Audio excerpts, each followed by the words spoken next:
Hey, how's everybody doing? Just want to do a quick review on Psycho 2, which happens to be one of my favorite movie sequels of probably all time, even outside of the horror genre. So, as you can see, Anthony Perkins is back as Norman Bates. It's 22 years later, and as the tagline suggests, the Bates Motel is back in business. This is quite a good little movie, if I can be honest. Obviously, we're all huge fans of the original Hitchcock Psycho, which was outside of Peeping Tom, kind of the first maybe slasher flick there was. Just a classic movie of the horror genre in true Hitchcock fashion. Obviously, Hitchcock is not back for this because he passed away. So we have Richard Franklin directing and screenplay by Tom Holland, which is a pretty good tag team. Anyways, the story picks up 22 years later. Norman Bates is released and he's coming back home, trying to fit in, with society again. He's trying to make his life right. He realizes what he did was wrong, and he's just trying to get back on his feet. Upon arrival to back to the Bates Motel and his house, he starts having visions, and he starts getting weird calls, somebody claiming to be his mother, and he feels like he's slipping back into becoming crazy again. He gets a local job at a diner where he meets Meg Tilly's character, and she needs a place to stay. She just broke up with her boyfriend, so he offers, "Oh, I have a motel. Why don't you stay there?" She ends up staying with him, and they kind of start this relationship off.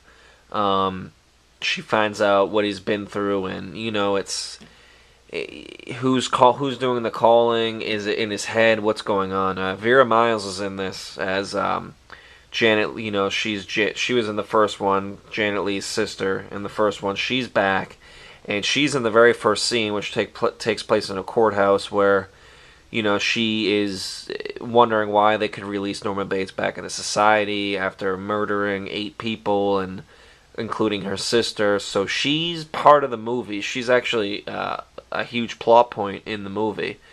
So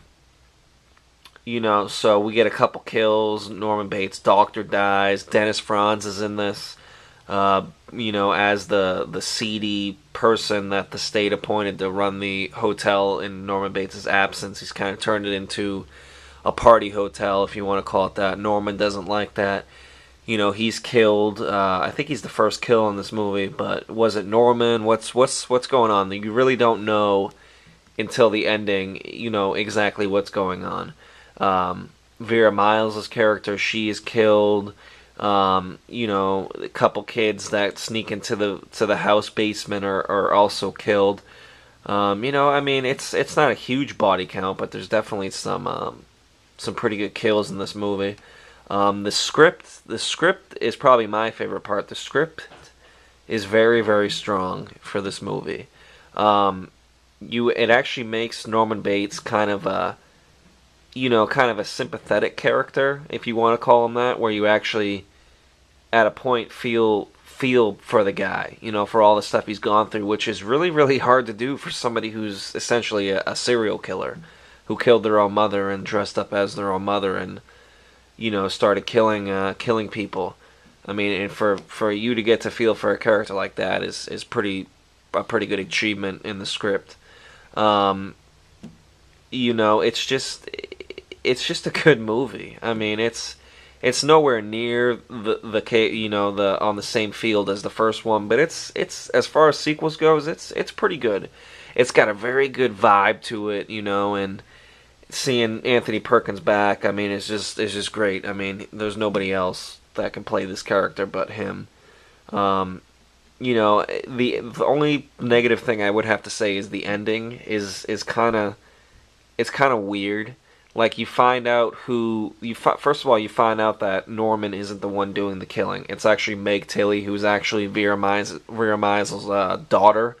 They're working together. They want to get Norman Bates to go crazy to the point where he gets institutionalized again, just because they hate him. You find out find out that probably, about 40 minutes, before the ending that this is going on, Meg Tilly feels remorse. She gets close to him. She feels for him. She sees that he's really trying to get his life back together. Her mother, which is Vera Miles, doesn't want to stop. She wants to keep going. So Meg Tilly, we think she actually kills her own mother. It turns out after, the Vera Miles is dead, she tries to go after Norman, and she ends up getting killed with a knife in the throat. Meg Tilly is trying to help Norman. He keeps saying, "I'm the one who did it. I'm the one who did it." She's like, "No, you're not. No, you're not. We're the ones who did it." And they go in the cellar, and Meg Tilly sees her mother dead, and she automatically assumes, well, maybe Norman really did do it. She goes after him. The police come. They gun her down. End the movie, but it's not. It actually turns out that there's another character, Emma Spool, who worked at the same diner that Norman worked at the beginning of the movie when he's trying to get his life back together and get a job and be normal again. Turns out Emma Spool is apparently Norman's real mother. Norma Bates had a sister who was Emma Spool. Emma Spool had Norman taken away from her because she was institutionalized, and her sister Norma raised Norman, and Norman thought Norma was his mother. Turns out Emma Spool was. She's back, and she was actually the one who was doing the killing. She actually killed everybody, and they don't really explain why. They don't. And I think at some point she says to him, because she comes in at the end, and at this point Norman is expecting her. He knows what's going on. She sits down. He makes her a sandwich and stuff, and I think she explains that, I saw what they were doing to you, and I couldn't let them get away with it. Da da da da da. So she essentially is killing to protect him. And out of nowhere, he poisons her tea, and hits her over the head with a shovel. She dies, and that's literally where we leave the movie. So he's gone back and actually killed his own mother, quote unquote, again, after realizing that he was basically lied to, his whole life, and this is his real mom, so he thinks. And that's how the movie ends. We get Norman. It's a great shot at the end of the movie where it's really dark out. It's the score of this movie is really, really good. I think it's Jerry Gold. Yeah, it is Jerry Goldsmith.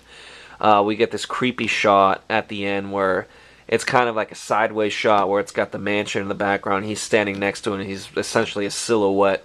And he just looks up, and that's how the movie ends, And it's just, I mean, I would definitely check this out.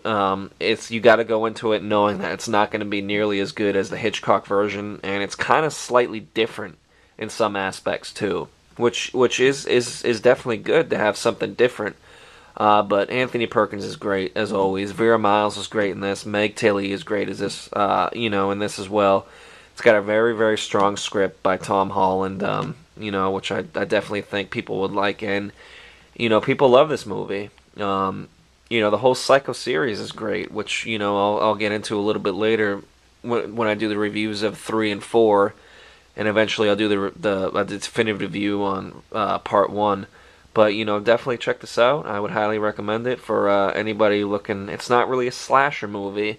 It's kind of more of a psychological thriller with some slasher elements involved. So don't go in this expecting, oh yeah, I'm going to see Norman Bates kill 45 people, and he's going to be crazy, because the whole movie you don't know if it's him or not, and he's kind of a sympathetic character, as I mentioned.